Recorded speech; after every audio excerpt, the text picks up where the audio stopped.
Welcome, everyone. Welcome, welcome. Come on in, come on in. Welcome tonight for an amazing discussion, you all. Dating, mating, and relating. Y'all better jump in. Tell somebody, bring someone, tell them to share this live right now because tonight we're going to be discussing the biggest issue that I think is destroying many relationships, right? Dating, mating, and relating, getting an understanding of the order. So, y'all tell somebody, come on in. YouTube channel, y'all come on in. Tell somebody, share this link right now. I am talking about the three biggest issues: dating, mating, and relating, getting some idea of the order. So y'all tell somebody to come on in. Good to see you, Priwani. Y'all tell somebody right now. We are going to examine this, y'all. This is going to be one of my favorite discussions here tonight. Why so many relationships start so fast and end even faster. I think it has something to do with the dating, mating, and relating. So y'all tell somebody right now to jump on in to my YouTube live, jump on in right now to my TikTok as I'm talking about dating, mating, and relating. I'm Dr. Gary O. White. If you're joining me for the first time, I'm Dr. G. O. White, and this is my TikTok live. I'm a therapist where all my work focuses on family, fatherhood, healthy relationships, all for the benefit of strengthening families and creating a better life for many of our children. So tonight I'm talking about this thing here. Y'all listen to this, right? Dating, mating, and relating. Why so many relationships start fast and even end even faster. So I'm going to break this down, y'all. We're going to talk about what really consists of these different ones. So y'all come on in. May, wait, friend, good to see you. Teddy Powell, what's going on, my brother? Glad to see you on. Y'all tell somebody right now.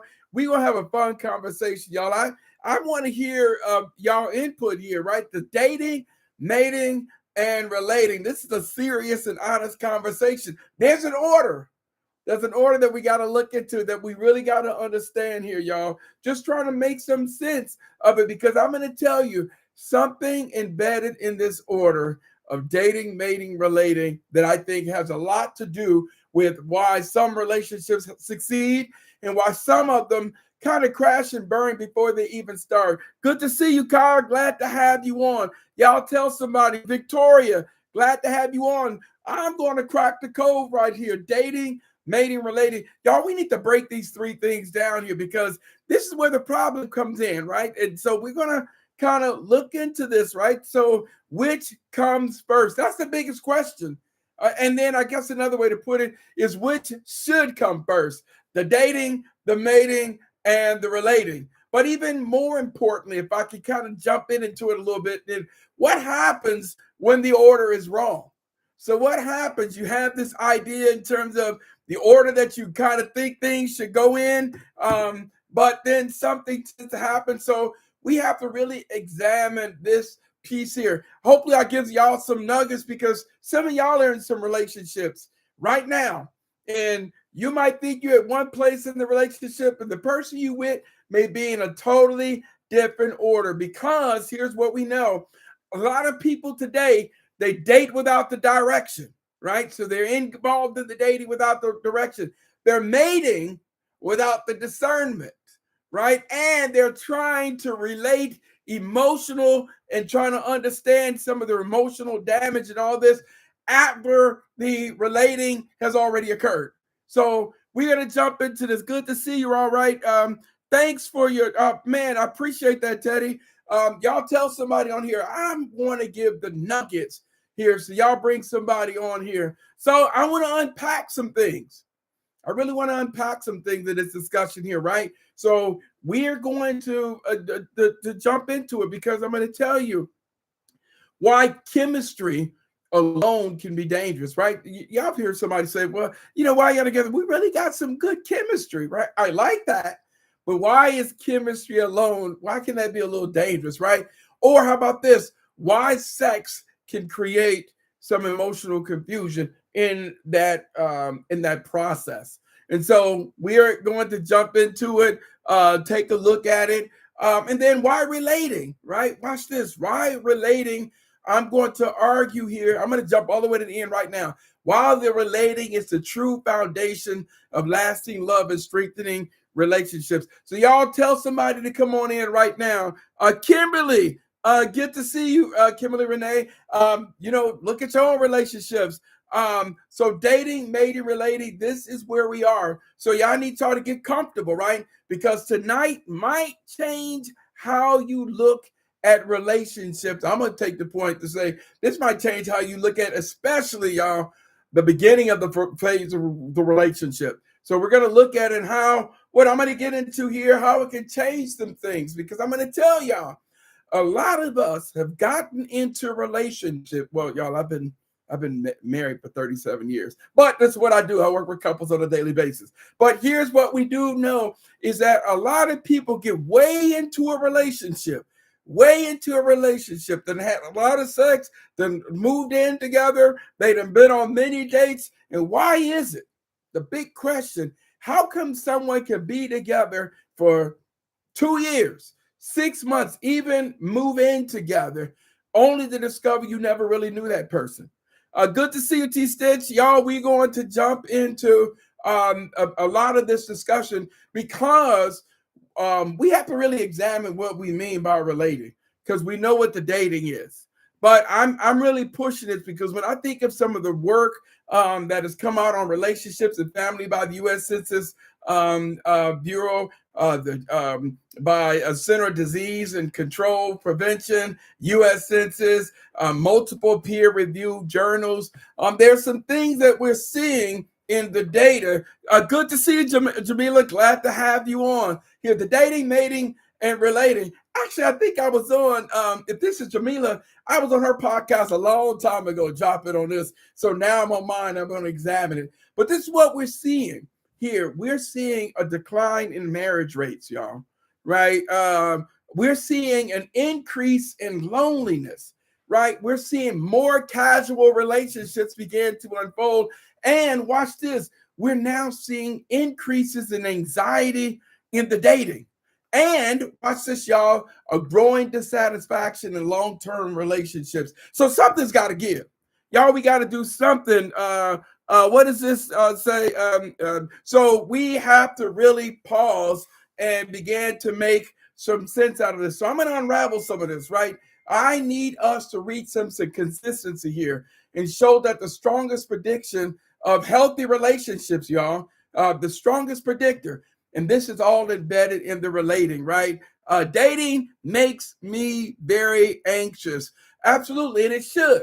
It should in this day and age, but it's the slow process. It's the mating. It's the relating, the part that really takes a lot of work, because when we reach some consistency around the communication, around trust, and this is where the anxiety comes in, y'all, emotional safety, right? The emotional safety, friendship, and shared values. So there's a lot that we have to kind of take our time to unpack here, right? Conflict resolution, how people do it. Y'all, I don't want y'all to be 5 months into a relationship. Now y'all calling yourself boyfriend and girlfriend. You think you in love and you didn't made it to that, and you never understood how they handle conflict and how they handle crisis, right? And so we see this, right? Modern dating culture, the challenge we see in today is that the way the priorities of work, attraction, right, becomes something more important than the compatibility. And I'm not talking about the initial attraction, right? Access before accountability, right? Access to your body, access to your heart, right? We began to see this. And then the passion before the peace, right? And when we put passion in front of our peace, y'all, we are setting ourselves up. So y'all come on in, tell somebody. Let me see. We got Jamie Stems. Glad to have you on. Jamila, glad to have you on. Jackie, glad to have you on. Come on here. Those of you who are logged on to my YouTube channel, glad to have y'all on. Jump on in. I'm going to tell you, this is some serious work that we are going to do, but I'm going to try to get it right. Jamie, I know that I want to get it right. Hell is ready. So we have to kind of take a closer look at this. Now, the audience, for you all, here's what I need to ask y'all, right? Have you ever been deeply attracted to somebody and later realized that y'all are emotionally incompatible? Has that ever happened? You deeply attracted to somebody, y'all really physical, all that is there, and then you discover that y'all are not emotionally compatible. So drop me a fire sign if you're, throw me a thumbs up, throw me a heart, do anything if that resonates with you or anybody you know. You done got into that relationship only to discover that the thing that might be killing the relationship is discovering that y'all are not emotionally compatible. So what does that mean? Let me just slow down for a second, right? We're going to talk about the dating, mating, relating, but what happens when you're not emotionally compatible? Y'all, that's the first question I'm asking. Have you ever been in that type of relationship that you realize that things start, I mean, it ain't the finances, it ain't the sex, it ain't the intimacy, it ain't the dates, but you began to realize that quite possibly that y'all not emotionally compatible. Jamila says yes. And that's an honest part here that, watch this, I need you all to be authentic with yourself, right? I posed this question to a bunch of men in one of my groups, and just the fear of even expressing yourself emotionally. And in today's time, y'all, there is a risk about unpacking your vulnerabilities too quickly. Right? So dating is discovery. So let me break these down, you all. Okay. So because I want to know the order. Let me do it this way. What order do you think it should be? Right? Dating, mating, and relating? You think that should be the order? Or do you think it should be mating first, dating, and then relating? Right? So what's the order, y'all? Dating, mating, relating. Y'all drop it in there. I want to see. I love to hear from y'all what the order is, right? Um, uh, uh, Good to see you. But what is that order? Is it dating? Is it mating, relating? What should be the order? Right? So we know what the order is, and then what should the order be? That's two simple, different questions. So Jamila says dating, relating, and then mating. Jamila, I kind of like that, but what is the order today? What do you think happens in a lot of relationships today? And y'all watch this. In the younger people, and I'm starting to see some similarities in young couples and older couples, right? So that it differs in the between, but them older couples and them younger couples, I'm seeing some similarities. So the dating, mating, relating, what is the order? And let's examine that dating, mating, and relating. I think that's number two. Okay. Well, let me unpack these now. And Jamila, I done did a lot more research around this too. So let me slow this down. So dating, right? Dating is a discovery phase. It's not a destiny. So I'm giving y'all some nuggets right now. You brothers, you sisters, we're going to unpack this. The dating is a discovery phase. It is not the destiny. So dating is often is the introduction phase, right? And now I'm going to tell you, right? It's exciting. We know when you're dating, it's fun, it's spontaneous. You're right. It's adventurous. And watch this. Dating is also very emotionally stimulating. So during this phase of the dating, you're learning just a little bit about a little bit about the personalities.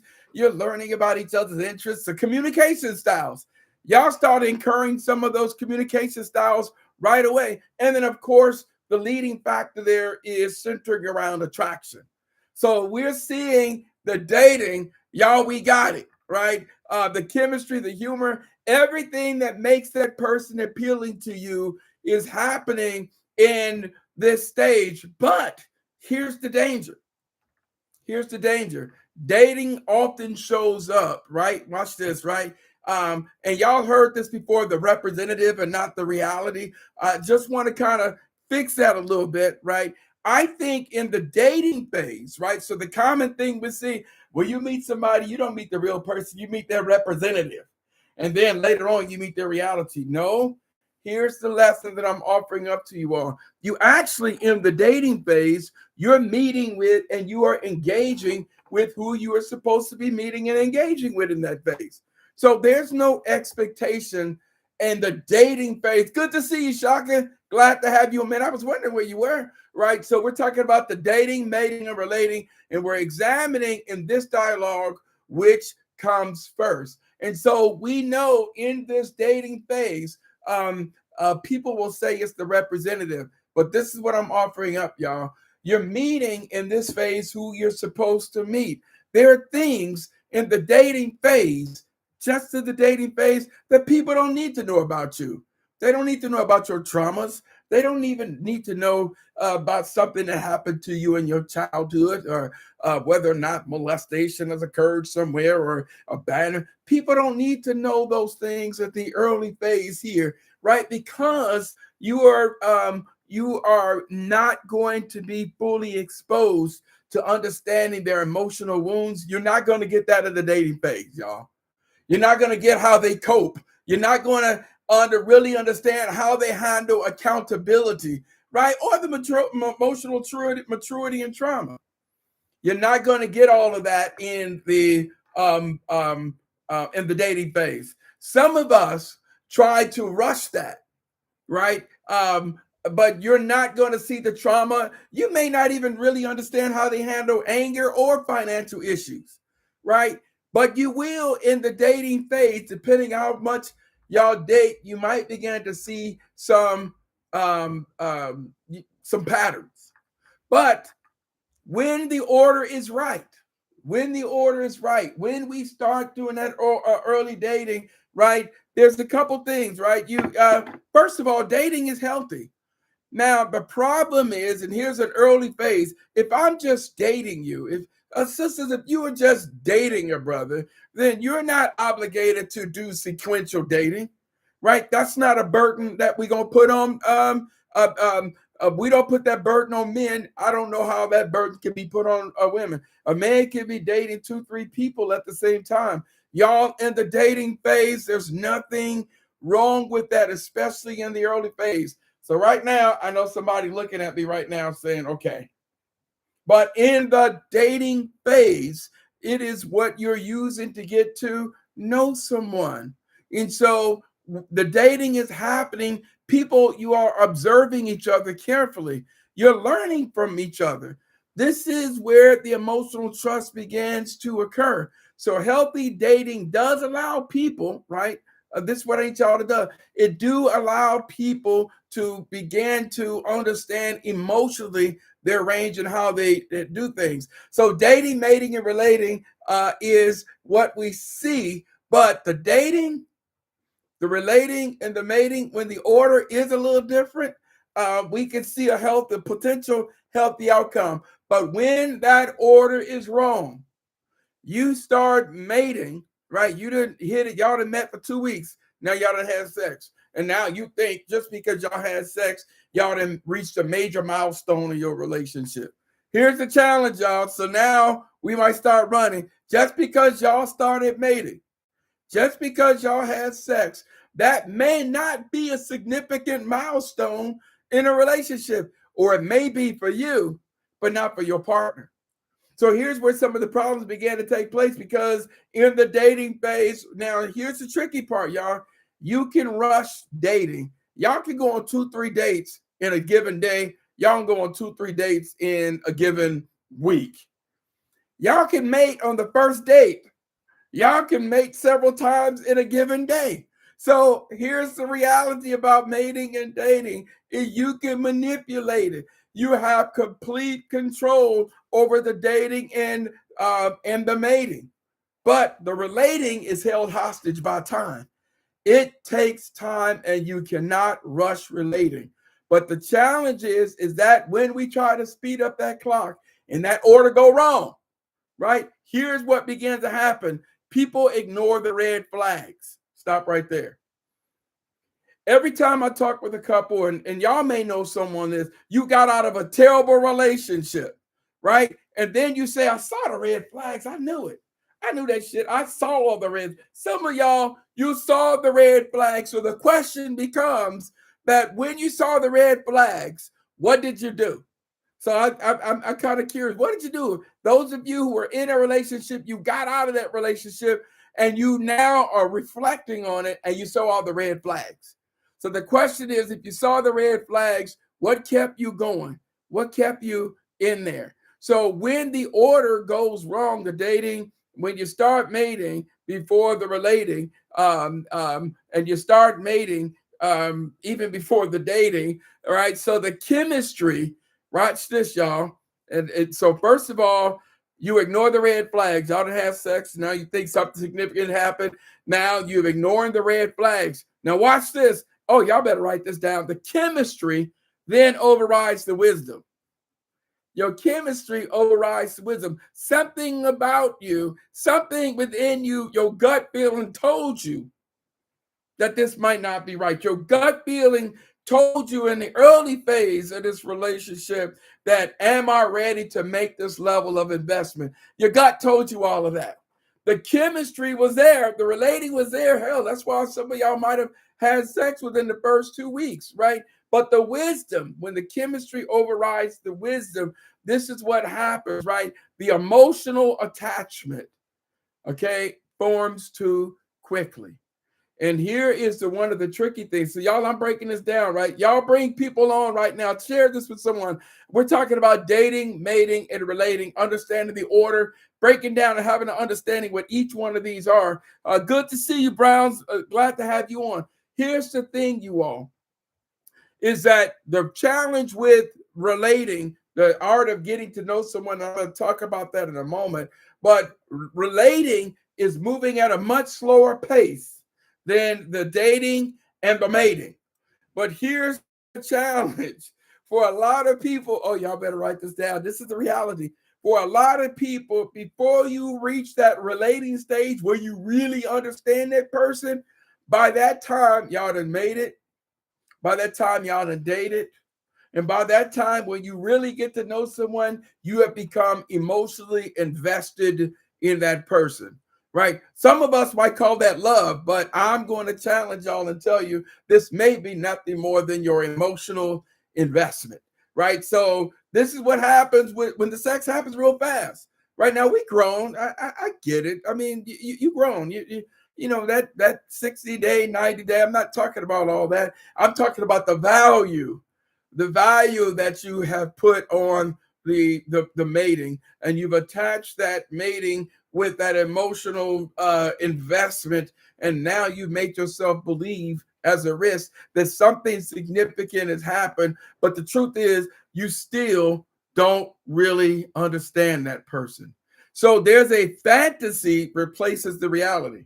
Oh, this is so great. Oh, this is so good, right? We understand all that. Y'all, I'm telling you, I've been watching Klay Thompson, Meg Thee Stallion, and I'm looking at it. Y'all, what you all are bear witnessing with that relationship crashing and burning, I'm telling y'all, I don't know the details, but I can tell you this. When we talk about the dating, mating, and relating, that relating phase, right then and there, when you hit that phase where you start understanding some expectations and some common assumptions that you have about a relationship, and then they did what was important to do before the emotional investment occurred too far, they unplugged.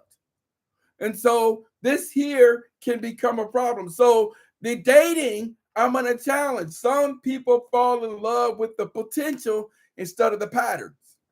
Y'all write that down. Dr. White said that some people will fall in love with her potential. Some of you sisters fall in love with their brother's potential and you ignore the patterns. Let that sit in for a second. You fell in love with the potential. He shared with you his dreams. She shared with you her aspirations. You can see that she's got a strong business-oriented drive, and you then fell in love with the potential, and you began to ignore the patterns. Hopefully this is sitting in, y'all. I'm trying to push because again, y'all, I believe in healthy relationships. I love family. I love marriage. I think that as a reality, healthy relationships, the children are better, well-being. Relationships are better when it's healthy, and we even our own well-being is better when it's healthy. And so, but the foundation of all this, y'all, is choosing the right person. So let's talk a little bit. How long should people, I got a question. Here we go. How long should people date before they begin dating exclusively? How long should that be? Let's jump into this dating concept a little bit. How often, how long should someone date before you reach the point where you're now dating exclusively? How long is that? I mean, that's a good, fair question. And for those of you who are watching this, if you're in the dating phase, I'm going to tell y'all to check in. Sometimes we don't like to ask the question, but if you never ask, are we dating exclusively, then it can be a problem. Now, Jamila says, well, how long a date should be based on the chemistry. I like that. I like that. But what does that look like in terms of the time? Because I like the concept of the chemistry. There's just some, but when the chemistry overrides the wisdom, then we have a problem. Shaka says, as long as it takes to know for sure. Okay. All right. As long as it takes to know for sure, right? How long should people date before they start dating exclusively? Now, I'm going to double back to what Jamila said, because just in this phase here, right? Just in this phase, I think it's important because the chemistry sort of like becomes your guide. It's the guide to help you kind of navigate the personalities and all those things. And another way to put it, it still feels good. But here's what I'm going to add, Shakti. Here's what I'm going to add. But you still need to check in. So are we dating exclusively? People don't like to ask that question, but it's an honest one to pose, right? Right now, however, right, and here's a little hint here. When I ask what is the biggest red flags people ignore while dating, right? Because y'all talking about the chemistry, y'all talking about as long as it takes. So now the question I'm going to ask you all is, what is the biggest red flag, right, that people tend to ignore? Right. Now, y'all input, for all of you all are watching this, you are about to help somebody that is in a relationship that may have found themselves emotionally invested. So I'm going to ask you all, what is the biggest red flag that people tend to ignore during the dating? I got my own ideas, but I want to hear from some of you all the biggest red flags that people ignore when they're dating, right? And what I mean, some people have moved in together. Some people that got a child together now, right? Some people then merge their money or merge their debt, but there's some red flags. So when people avoid a dating exclusively, when we think about this in terms of a red flag, right? The biggest one is the history with themselves. I like that. I like that when we think about the history. And Shaka, let me throw this here. Here's a little red flag. Here's just a little one. They don't like to talk about the past. They don't, I don't really, I'm a person that's a here and now, right? So that could be a red flag. Any other red flags? What is a red flag that some people see around that we tend to ignore in the early phases of and I'm just talking about the dating right now, right? Because this is, y'all, think about this. I'm hitting y'all with questions because I don't have much time. Yep, on the future. That's it. They don't like to talk about it. But how about this one here? Have you ever dated somebody who seemed amazing at first, but became completely different person later on, right? They were amazing at first, then somehow they became a completely different person later on. I see you, Shaka. Noel, I got you. I'm seeing it right. So these are some real live realities around the dating and why it becomes important to get to know someone. The dating phase. So if nothing else, y'all, you got to be mindful in the dating phase. You got to be mindful of the red flags. You got to monitor. Now watch this, y'all. You got to monitor your level of emotional investment or this notion of emotional connection. Y'all have to monitor that because, again, we become, depending on your own past, back to your point, Jamila, back to your point, Shaka, depending on your own past, some people tend to attach really quick, right? That attachment, you become emotionally invested. Y'all, on my podcast, I talk about this thing called hobosexuals, Hobo, hobosexuals. Go to the Dr. G.O. White podcast. Because when I talk about hobosexuals, we're looking at people who expedite the dating and mating phase. They minimize the relating phase for seeking the opportunity to move in. And began to have debt together, right? And when that relationship begins to die, then the homosexual begins to make the transition to a new relationship. Shaka says the attachment theory is important. Yes, so the dating phase is a race against the clock. The relating has no chance. Relating, the process of truly getting to know someone has no chance when the mating and the emotional investment is moving at a rapid pace. So that's the dating, y'all. That's the dating. But mating, that's having sex and intimacy. Mating is a beautiful thing. Now, I'm going to say this. Mating can, right, having sex. Jamila says, when someone is love bombing, is a huge red flag. That's a tricky one. And I think I know what you mean. The overly romantic person, is that what it is? That, or no, let me put it this way. I think I know what you're saying, Jamila. When you say to yourself, you couldn't be that into me this early in the doggone relationship. Hell, this is our third date and you into me, right? Too quick. Absolutely. You done, as we get older, the concept of love at first sight is tricky. And Shaka says that this could be some signs of some narcissistic traits. Absolutely. But that love bombing, that person who's opening up, who's giving too much. Now, remember, y'all, I'm saying these, and when I say these are flags, I'm going to back up a little bit. I'm just going to say they're flags. I'm not even going to make them red. I'm not going to make them green. I'm just going to say that these are some flags that you need to pause and look at. Somebody's love bombing, as Jamila said, they've gotten so far into you. That means that they may not have the amount of emotional regulation. And I'm going to tell you, there's some people, good to see you, Tracy. There's some people, when we talk about dating, mating, and relating, there's some people they have been programmed. That is what love bombing looks like. They do for you. They do for you. They do a lot for you. But one of the things, I run a group on Saturday mornings, y'all, and I hit these men with this in my Saturday morning group.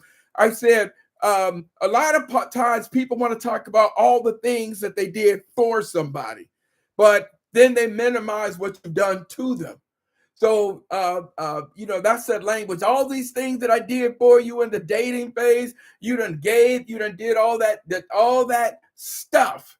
But then you don't want to talk about what you did to them. So we're talking about the dating, mating, relating. Shaka, you talked about the narcissistic traits. Jamila, you're talking about the love bombing. These become the challenges around the dating, mating, and relating. But the mating part, y'all, here's we're going to acknowledge, right? Good to see you, Martha. Glad to have you on.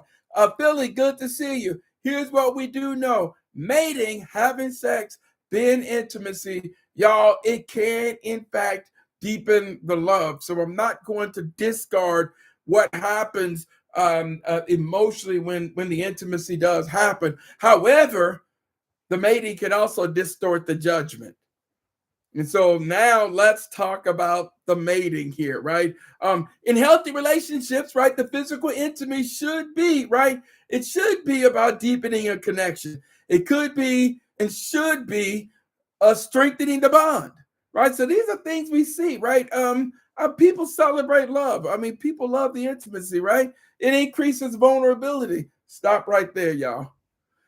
This is the challenge, the thing that we have to be mindful of. So here's the navigating I want to offer up around the mating is that it can increase the vulnerability. So Jamila, the opposite side of love bombing, you have someone who's love bombing, and then on the other end, you have someone who is too opening and too receiving, right? Who is now giving more meaning to what should be and should not be expected. And I've said this before, and I'm going to offer it up to everybody that givers need to learn to set limits because takers have none. Givers need to learn to set limits because takers have none. And takers tend to find givers. I don't know, we talking about chemistry, but in the mating phase, takers have no limits and the givers do. So, but when the mating is happening and the intimacy is occurring the way it's supposed to, and y'all, I know that's a primitive term, I'm talking about mating, but the intimacy, the sex, right, it does reinforce emotional closeness. So that's what it should be. Shaka said, if both partners are honest with themselves and each other's intimacy can create a healthy bonding. Absolutely. And so what you all are talking about is what Shaka's dropping here is what it should be. It should and what it should do, right? But sometimes mating is just mating. Uh-oh. All right, so this is what I'm gonna take a drink and I'm gonna unpack this. That mating, y'all. For some, it could be love. It could be a spiritual connection. Y'all, mating, intimacy, and having sex can take you, the bond, making it deeper than it's ever been and giving meaning and spiritual clarity. You have that type of mating and intimacy. But y'all, sometimes a nut is just a nut. Let that sit in. Right? Sometimes the intimacy is just that, right? It's just that, sex. But when we don't check in and we're not clear, this is where it can become a problem, right? It could be just grown folks doing what grown folks do. That's my point, Shaka. But you're right, but it still needs to be on the same page, right? Sometimes, y'all, and this is why I said that givers need to set limits because takers have none. Because sometimes people use sex, right, to feel validated. Jamila, here I go again. I'm on the other end. The love bombers, those who give, and then those who are in need. Sometimes people use sex for validation. Sometimes people use sex, watch this, y'all, to avoid loneliness. Right? So this is why the relating part becomes so important, right? Some people use it to secure attraction or to create what I'm going to call false closeness, right? And of course, where now I'm going to turn that flag red, right? When it accelerates the attachment, right? And so now I'm offering up some things here because this is where the relationship gets complicated when we start the relating and the mating and we start getting to all these other parts. This is where it becomes problematic, right? So when the mating goes wrong, when the mating happens before the relating, we have some things or some warning signs, right? People become emotionally attached before they become emotionally informed. Y'all write this down, right? People become emotionally attached before they become emotionally informed.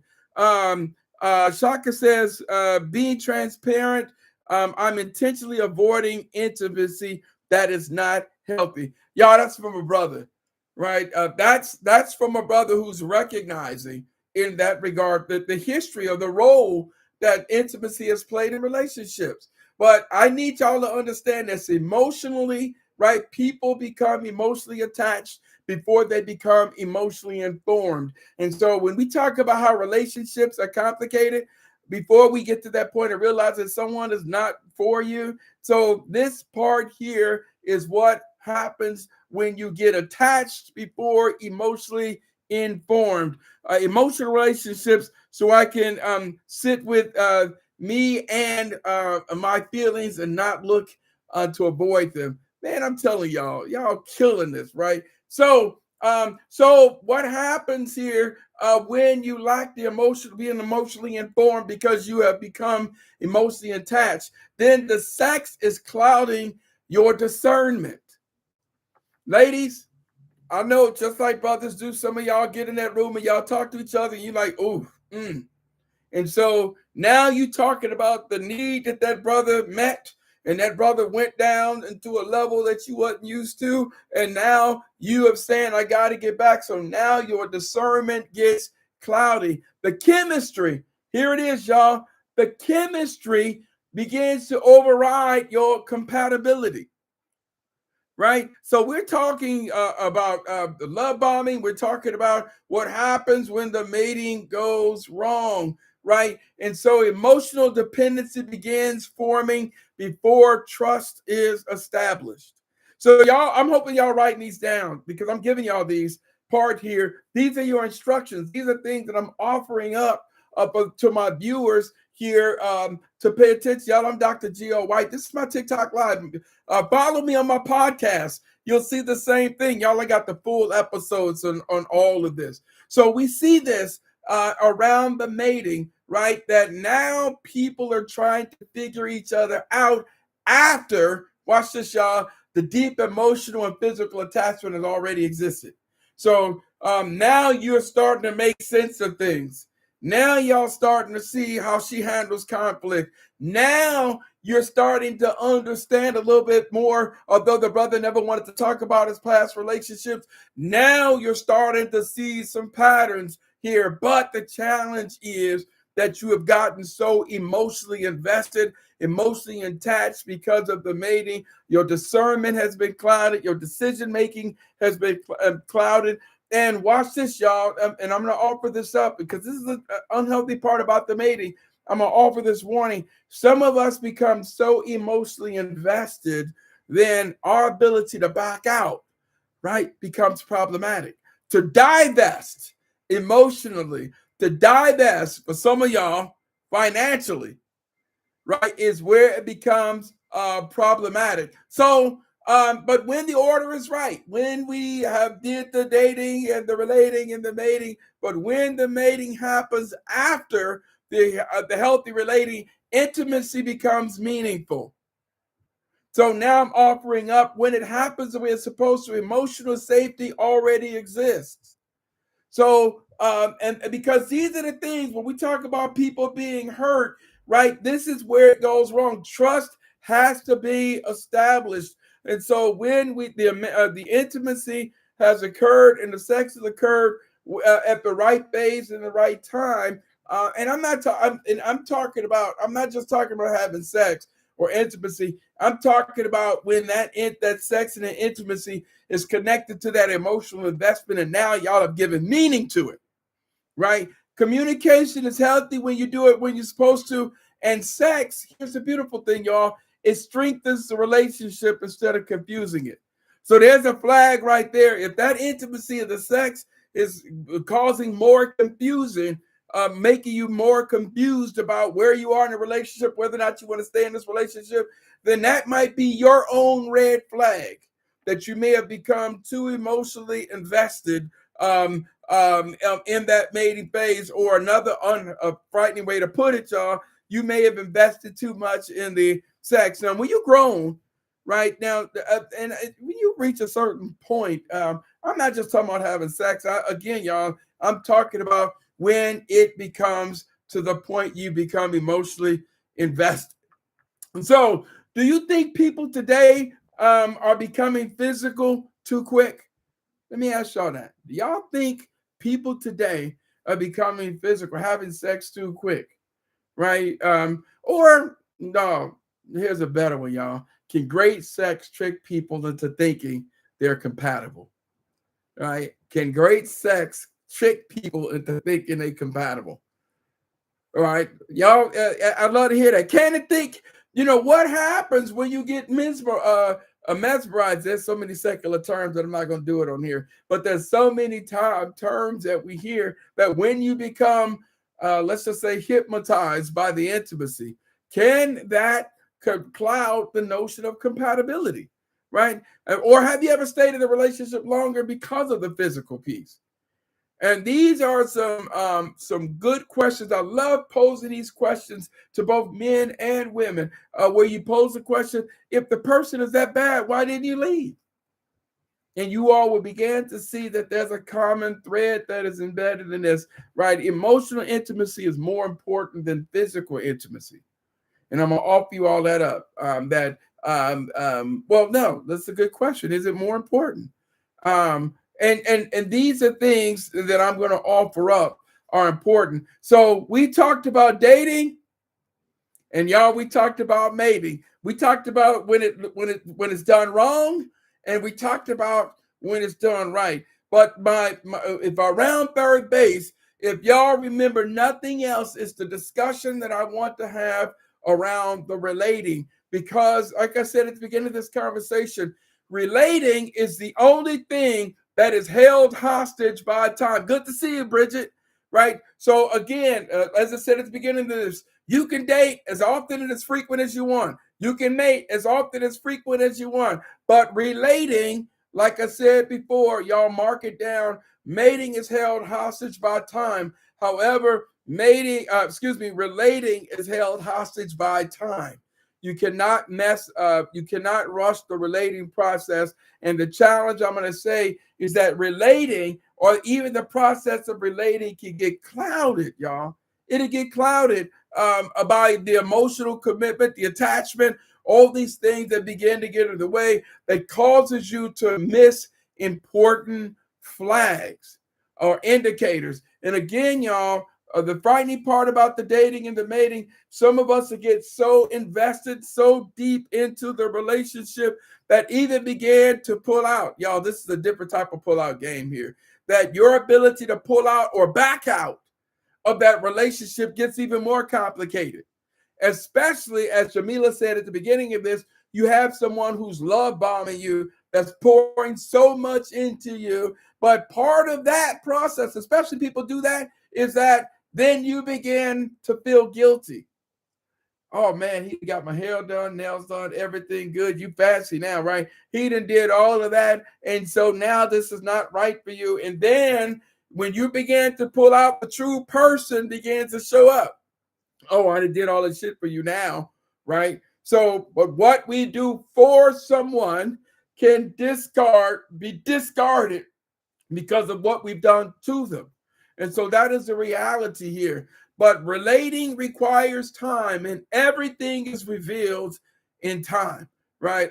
Y'all remember that I'm gonna date myself now. That's the DeBarge, right? In time, it will reveal. So relating and getting to know someone, y'all, this is what's important, right?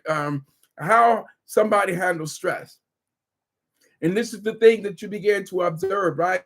How they communicate during conflict. I don't know how we miss that red flag. When I'm talking to couples and individuals and I see during conflict, they're cussing each other, one of the early questions that I'm going to pose is, who introduced name calling and cursing in the relationship? Think about that. It didn't start that way. On your very, y'all now in the type of way some of you all communicating your relationships, y'all get in conflict. What the fuck you doing? And you stupid ass, and y'all begin to have these type of, somebody introduce that form of communicating or that form of conflicting into the relationship. And because of the emotional investment, probably because of the intimacy and all those things, we allowed that to enter that relationship.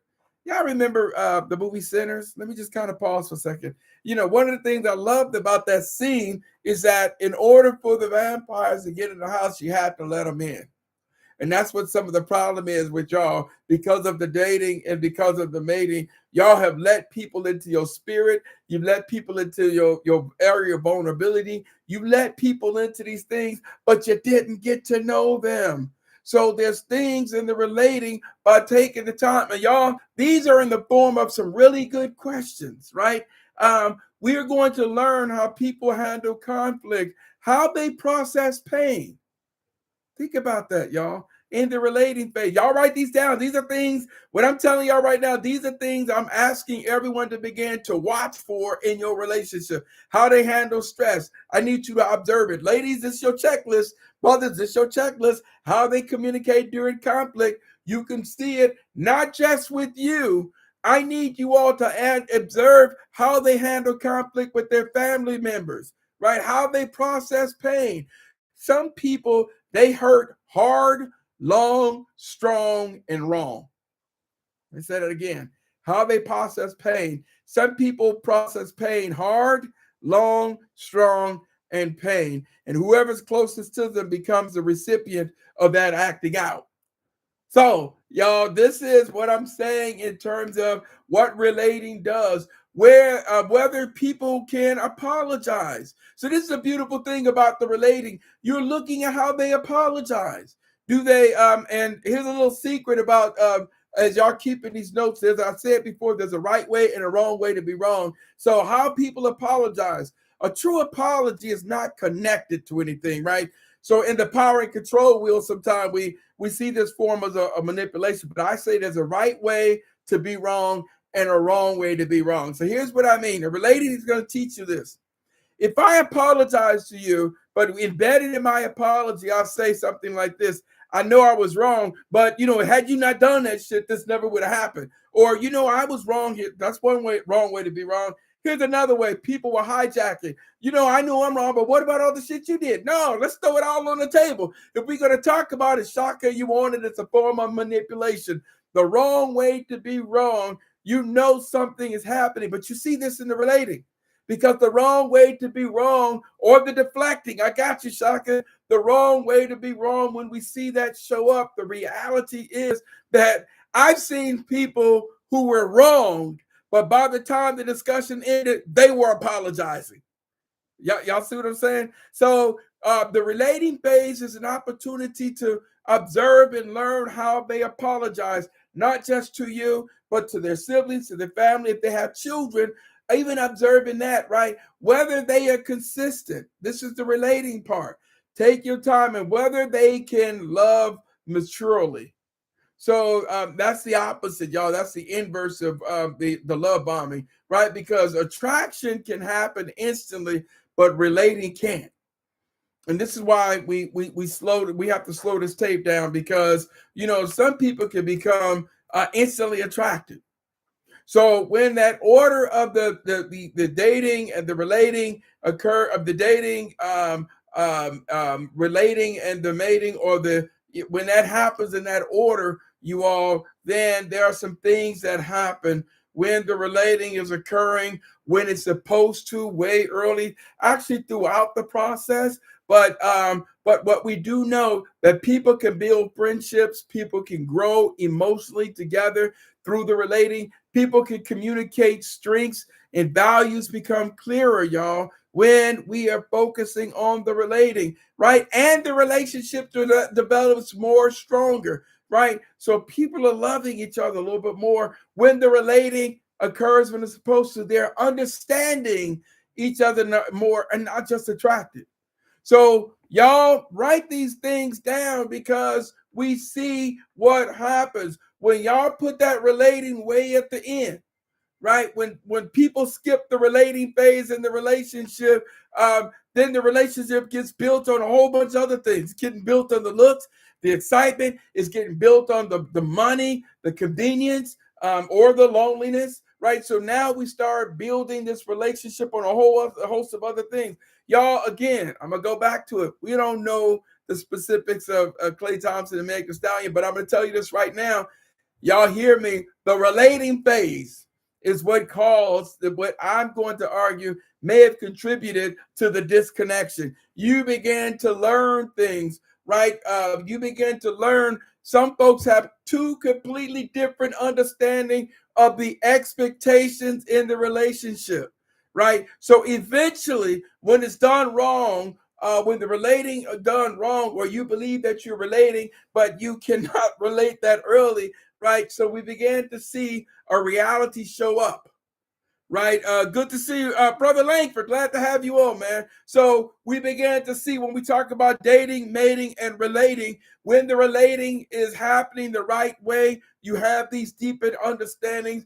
But eventually, when you're with someone and you have not related the way you're supposed to, now you begin to see how conflicts show up, right? You begin to see how the trauma in that relationship begins to surface, or the emotional immaturity is exposed, right? So these are things here, you all, the danger signs that I'm going to give when we don't recognize or when we don't realize the importance of taking the time to relate. Communication breakdown, and that becomes problematic. So the relationship struggles I'm seeing here can occur because no true foundation is built. So build on, understand the relating phase, and take your time to get to know someone. I can't emphasize enough how important that relating phase is. And I think it makes a big difference. So, you all, there's a powerful teaching moment that we have before us right now. And I want everybody listening tonight, I'm asking you all to hear me very carefully. Some people become emotionally invested before becoming emotionally informed. And so I'm just trying to offer up an opportunity as I close out here to get all of us to examine. I gave you all a lot of examples, right? That sentence alone right there. Some people become emotionally invested before becoming emotionally informed. I'm going to tell y'all right now, that sentence alone explains why many relationships are broken. This explains why many relationships began to crash and burn, because once attachment happens, right? And attachment can happen, and it got nothing to do with relating. The attachment can be connected to the dating. The attachment can be connected to the mating. The attachment can be connected to some issues from your childhood, just how attachment occurs. And now you become a giver and you are attaching prematurely to people. All these things I'm saying becomes critical. And that's why the order matters. So essentially, I'm saying, y'all, I'm telling you all that the relating phase, invest in it, right? Love can, when we examine these questions of whether love can exist without trust, or is peace more important than pain, we examine these questions around, should people heal before dating again? You all, these are honest questions that we have to begin to explore. So I don't want to keep you all alone, but I will say that hopefully something I said tonight in the realm of dating, mating, and relating resonates with some people. So I'm going to close with this here, and I want everybody to remember this. Healthy relationships are not built on attraction alone, right? Looks going to fade. Excitement is going to change. Life gets difficult. Y'all say life starts lifing. Life gets difficult. Stress enters relationships, enter our lives. Conflicts begin to happen. Trauma begins to surface. Y'all, these are real realities in relationships. But in real life, and y'all listen to this, in real life enters relationships, what sustains us in one is not just the chemistry, it's about our ability to relate. And so that's the real part here that I'm offering up here. Dating introduces people, mating can emotionally bond people, but relating here determines whether the relationship can survive. So before you rush out and become emotionally attached to someone, I need y'all to take this with you all. Character, consistency, emotional maturity, communication, accountability, and yes, even values are things that are critical. And they become, right? And why these are important, because some people are easy to date, some people are easy to desire, but very few people will truly know how to relate. And so I'm Dr. Gary O. White, and I want to offer this up around the relating. So I'm going to tell you all right now, I don't care where you are in the relationship. I've been married, been to my college sweetheart. We've been together 37 years. I'm still relating. We're still dating, still mating, right? We're still doing all those things. But even with all this time, we are still learning things about each other and being vulnerable enough to say, I don't know, or I'm scared. But I'm going to tell you that the prerequisite to true love, you all, is vulnerability. It is absolutely impossible to truly love someone if that person is not willing to be vulnerable. And it's truly impossible for someone to truly love you if you are protecting your level of vulnerability. And I'm going to tell you that vulnerability is important. And that's why I'm going to emphasize why the relating is so important, because you have too much riding on it, right? So tonight's conversation challenged you, it blessed you, and hopefully that it made you think, right? So share this live with someone, right? And follow my page, Dr. G.O. White, and my podcast, you all. I'm dropping all this. Invite some people next week. I'm on every Tuesday night, 6:30 p.m. Eastern time. So y'all invite someone. Bring someone on. And just remember this. Don't allow chemistry to rush past the process of truly learning someone. I'm Dr. Gary O. White. Hope you enjoy my podcast. Y'all look for the live. I'm going to post it on TikTok. I'm going to post it on Instagram, my YouTube. Y'all tell somebody about it. Until next week, 6:30 Eastern time. I'm Dr. G.O. White. This is my truth. Y'all take care. God bless. All right, YouTube. That's the end of that TikTok. Hopefully, y'all got it. Hopefully, it sank in. We'll pick up on next week, every Tuesday night, YouTube listeners, 6:30 p.m. Eastern time. Eastern time. Every week, I come in with a new TikTok live. So hopefully something I said tonight resonated with you all and stuck with you all a little bit. So until next week, y'all jump on in and let's have a great conversation. Take care. God bless.